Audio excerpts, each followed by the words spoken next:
भगत सिंगाचं वाक्य आहे. भगत सिंग म्हणतात घर कोई सरकार, भगत सिंगाचं वाक्य आहे घर कोई सरकार देश के युवाओं के सम्मान करती नहीं है. देवा पा भगत सिंग काय म्हणते, घर कोई सरकार देश के युवाओं के हितों के अधिकारों की रक्षा नहीं कर सकती, तो ऐसे सरकार को तबाह कर दो या खत्म कर दो.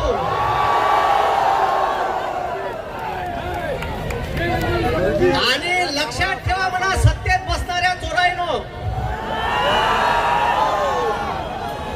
हे माजून गेले आणि ह्या चोराईचा जो सरगना आहे नाम नरेंद्र काम सरेंडर. राजीनामा अभिजित दादा, राजीनामा धर्मेंद्राचा घेऊन नाही होणार, नरेंद्राचा बी घ्या लागल. कारण सरगना सरगना सरगना का सरगना वही है. आणि या देशात 4 गोचिड आहे जे या देशातल्या बेरोजगार युवकाचं रक्त शोषण करत आहे, या देशातल्या कामगारांचं रक्त शोषण करत आहे, या देशातल्या शेतकऱ्यांचं रक्त शोषण करत आहे. ते 4 गोचिड आहे. नरेंद्र मुखिया, अडाणी आणि अमित्या, हे 4 लोक आहे जे या देशाचा सत्यानाश लावून राहिले. त्याच्यानंतर हे बाकीचे खालतं चोर बसले आहे आणि याचा एक सरगना आहे, त्याचा राजीनामा घ्या लागते मेन डॉनचा.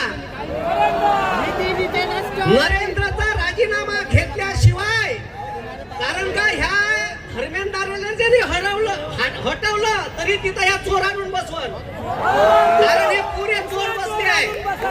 आणि मी यायच्या भाषेत हे गोचिड आहे, गोचिड आपल्या देशातल्या युवकाचं, आपल्या देशातल्या शेतकऱ्याचं, आपल्या देशातल्या कामगाराचं, आपल्या देशातल्या बेरोजगार पोट्याचं रक्ताचं शोषण करत आहे.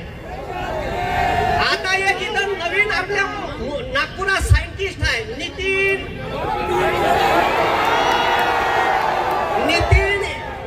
इथिनोस्टाईन, त्याचा बॅनर बनवून आणलाय. तेव्हा तिकडं आहे बॅनर वरचा कर रे, E80 पेट्रोलचे जनक, ते तिकडं मोठे बॅनर घेऊन आहे आपले. ते आणलं का रे बॅनर, आण बरं इकडे दे रे ते पेट्रोल वाला.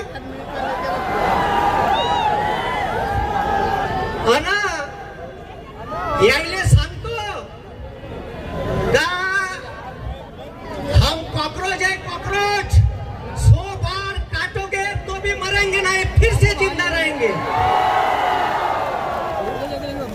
आम्हाला 100 वेळा जरी कापण ना तर आमच्या काळजातून एकच आवाज निघाल, इन्क्लाब जिंदाबाद. हे यायच्या पोट्याले मोठं करणं चालू आहे. तुमच्या गाड्या पुक पुक पुक पुक करून बंद पडणार आहे. हम कॉकरोच है, 100 बार काटोगे तो भी जिंदा रहेंगे. भारतातल्या पोट्याचा सत्यानाश करणारा धर्मेंद्र आम्ही शोलेमध्ये पाहिला होता. शोलेतला धर्मेंद्र कसा होता आणि ह्या 5 चोर. आता हेलिकॉप्टरना पेपर आणून राहिला. पहिलेच केलं असतं तर पहिले काशा उपडत बसला असेल तिकडं.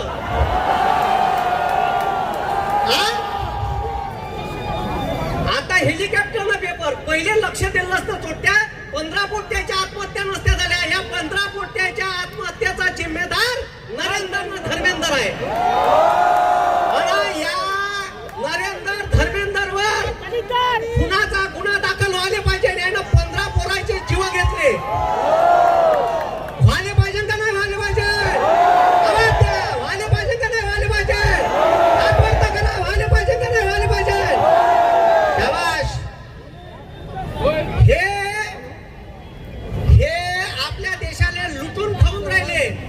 उद्या आपल्यावर कोणती वेळ येईल. आता पुन्हा एक रील आली का युपीएससीचा पेपर एकाच क्लास मध्ये, ठीक आहे, सेट मध्ये 80 जवळपास प्रश्न आले. म्हणजे आता युपीएससीचा बी पेपर नाही राहिला, नीटचा बी पेपर नाही राहिला. नाव नीट आहे पण अजिबात नीट पेपर होत नाही. अरे बरोबर आहे का?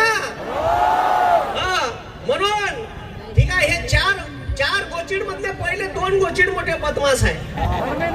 आम्हाला साले कॉक्रोच म्हणते. त्या सुप्रीम कोर्टाच्या चीफ जस्टिसला जराशी लाज नाही येत का देशातल्या लोकांना कॉक्रोच म्हणावं? मग आम्ही कॉक्रोच आहे आणि कॉक्रोच का करू शकते हे ताकद आम्ही दाखवून देऊ. आता भारतातल्या प्रत्येक शहरात आंदोलन चालू आहे. थोडस युवकांनी सपोर्ट करा, ट्रॅफिक जाऊ द्या. आपलं आंदोलन शांततापूर्ण आहे, पण आम्ही आले गांधी माहित आहे ना, आम्हाला भगतसिंग बी माहित आहे. ठीक आहे, आम्ही कायजात ठीक आहे, आम्ही डोक्यात गांधी ठेवतो आणि मनगटात भगतसिंग ठेवतो. आम्ही आमच्या डोक्यात विचार डॉक्टर बाबासाहेब आंबेडकरांचे ठेवतो आणि मनगटात छत्रपतींची तलवार ठेवतो. त्याच्यामुळे आम्हाला भगतसिंग बी शिकू नये आणि आम्हाला गांधी बी शिकू नये. जोपर्यंत शांततेत आहे तोपर्यंत शांततेत आंदोलन करतो. या देशातल्या युवकांची ताकद लक्षात ठेवा. तुम्हाला रस्त्यावर आणल्याशिवाय ठेवणार नाही. पण देशात मोठं आंदोलन झालं, यानंतर सत्यपाल महाराज आपल्याला संबोधित करतील. देशात जर मोठं आंदोलन झालं तर या देशातल्या मेनस्ट्रीम मीडियातल्या पत्रकारायले हे नाही, हे बिचारे साधी आहे, यायले नाही म्हणून मेनस्ट्रीम मीडियातल्या पत्रकारायले चीफ जस्टिसच्या ठीक आहे सुप्रीम कोर्टाच्या न्यायाधीशायले आणि सत्तेत बसणाऱ्या चोरायले खैर नाही करणार हे पोट्टे. पॅन्टात होईल पॅन्टात म्हणा, सुधारणार नाही धुणं. म्हणून ठीक आहे, हा देश डॉक्टर बाबासाहेब आंबेडकरांच्या संविधानावर चालतो आणि आम्ही त्या संविधानाचे विचारक आहे, आम्ही त्याला मानणारे आहे. म्हणून लक्षात ठेवा, ठीक आहे, आमची परीक्षा नका घेऊ. आम्ही आता तुमच्यावर इथं ताकद टाकून राहिलो. आमच्या मान सन्मान आणि आमच्या मताचा सन्मान ठेवा, एवढं मी या सत्तेत असणाऱ्या चोरायले सांगतो.